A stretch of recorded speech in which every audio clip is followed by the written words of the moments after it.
জামাত শিবিরের হাতে বিএনপির পরাজয় নিশ্চিত। এই ঘটনা বিএনপি টের পেয়ে জামাতের বিরুদ্ধে, শিবিরের বিরুদ্ধে ট্যাগ রেডি করে রেখেছে। দর্শক, দুইটা বিষয়। একটা হচ্ছে যে বাংলাদেশে একটা গণতান্ত্রিক নির্বাচন হবে, free, fair and credible election on level playing field. সেখানে একটা দল জিতবে, একটা দল বিরোধী দল হবে। সেই বিরোধী দল আবার 5 বছর পর ক্ষমতা আসবে এবং দুই দলের মধ্যে প্রতিযোগিতা থাকবে, একে অপরের কার্যক্রমের সমালোচনা করবে যে আপনারা এই সিদ্ধান্তটা ঠিক নেননি, এটা এইভাবে নেওয়া উচিত ছিল, এই খাতে বাজেট আপনাদের কম হয়েছে, আপনারা এই আইনটা এইভাবে কেন করলেন, এভাবে করা উচিত ছিল। এভাবে একটা সুন্দর গণতন্ত্র চর্চা হবে। আর একটা হচ্ছে, না, এদের হাতে তো আমরা পরাজিত হব, অতএব এদেরকে গালাগালি করতে হবে, এদেরকে রাজনীতি থেকে মাইনাস করতে হবে, এদের রাজনৈতিক অধিকার অস্বীকার করতে হবে। কারণ এরা হচ্ছে সৎ রাজনীতি করে আর আমরা হচ্ছে ধান্দাবাজি রাজনীতি করি। অতএব এই সততার সামনে আমাদের ধান্দাবাজি রাজনীতি টিকবে না। এজন্য অন্যায়ভাবে তাদের উপর জুলুম করতে হবে। এটা একটা চিত্র। তো বিএনপি বেছে নিয়েছে দ্বিতীয়টা। প্রথমটা হচ্ছে স্বাভাবিক। এখন প্রথমটা বিএনপির পক্ষে সম্ভব না, কারণ বিএনপি তার সৎ গণতান্ত্রিক রাজনীতি করছে না। সততার ভিত্তিতে গণতান্ত্রিক রাজনীতি করলে বিএনপি এটা গ্রহণ করতো, ঠিক আছে, একটা নির্বাচন হবে, হয় তারা ক্ষমতায়, নইলে আমরা ক্ষমতায়, আর এবার তারা ক্ষমতায় গেলে সামনের বার আমরা ক্ষমতায়, আর আমরা বিরোধী দল হিসেবে রোল প্লে করব, তারপরে সরকারি দল হিসেবে। না, এই সাহস বিএনপি নেই।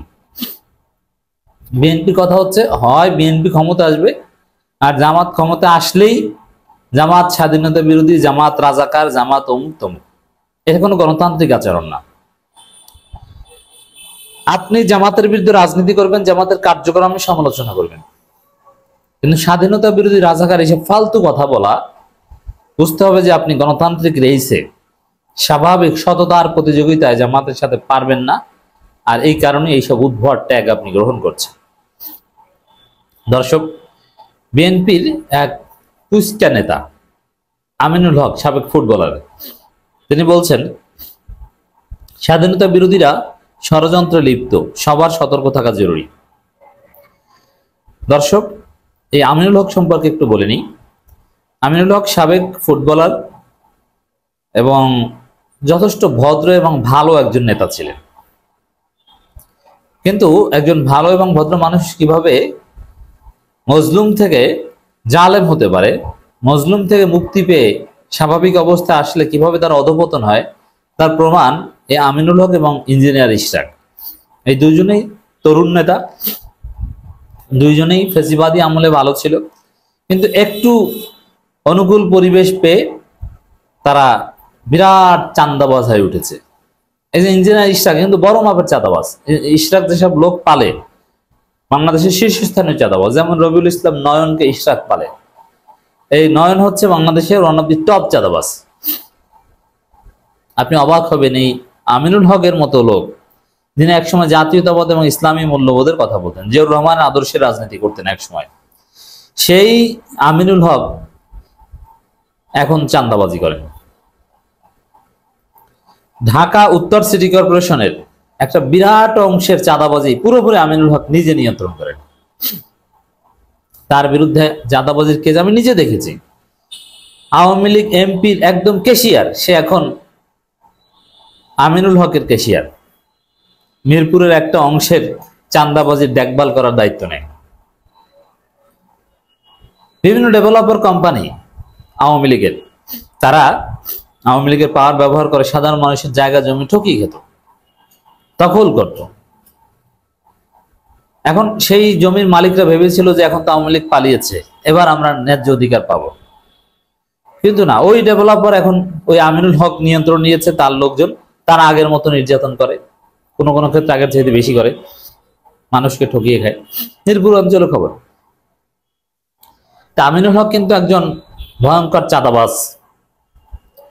এই পুস্কা বাটপার বলছে স্বাধীনতা বিরোধীরা ষড়যন্ত্রে লিপ্ত, সবার সতর্ক থাকা জরুরি। স্বাধীনতা বিরোধীরা আবার কারা? বাংলাদেশে কোনো স্বাধীনতা বিরোধী আছে? নেই, কোনো স্বাধীনতা বিরোধী নেই। আমি চ্যালেঞ্জ দিয়ে বলছি, বুকে হাত দিয়ে বলতে পারি, কোরআনের উপর হাত দিয়ে, কোরআন মাথায় নিয়ে বলতে পারি, বাংলাদেশে একজন স্বাধীনতা বিরোধী নাই। তাহলে এই কথা যে বিএনপির লোকজন বলছে স্বাধীনতা বিরোধী, এটা এটা ভারতের শিখিয়ে দেয়া বলি। যখন জামাতের সাথে আপনি গণতান্ত্রিক রেইসে পাচ্ছেন না,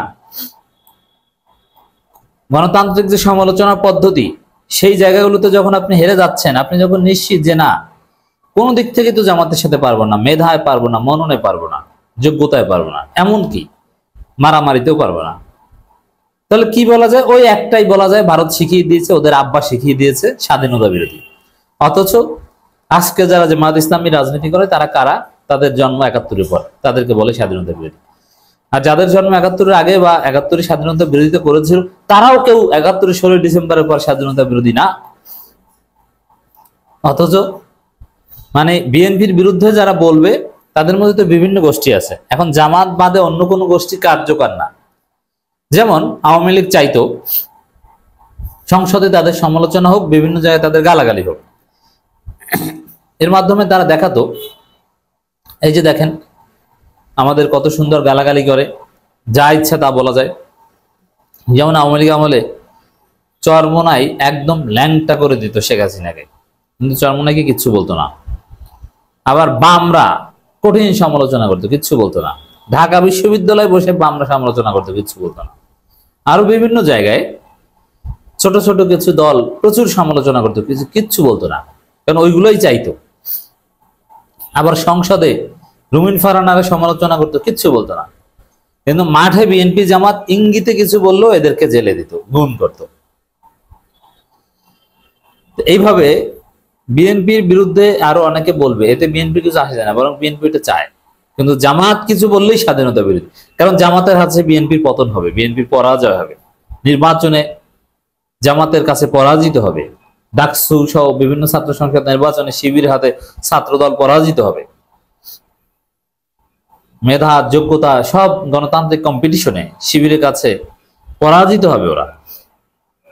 এই জন্য কোনো স্বাভাবিক উপায় না পেয়ে এখন ট্যাগ রেডি করেছে যে স্বাধীনতা বিরোধী।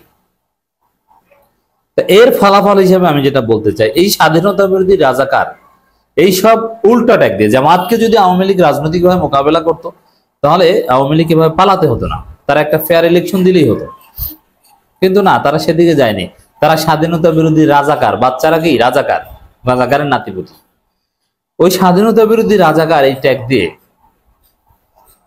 হাসিনা পালিয়েছে, আওয়ামী লীগ পালিয়েছে, আর বাংলাদেশের রাজনীতি ফিরতে পারবে না। বাংলাদেশের সংবিধানে আওয়ামী লীগকে সন্ত্রাসী হিসেবে লেখা হচ্ছে।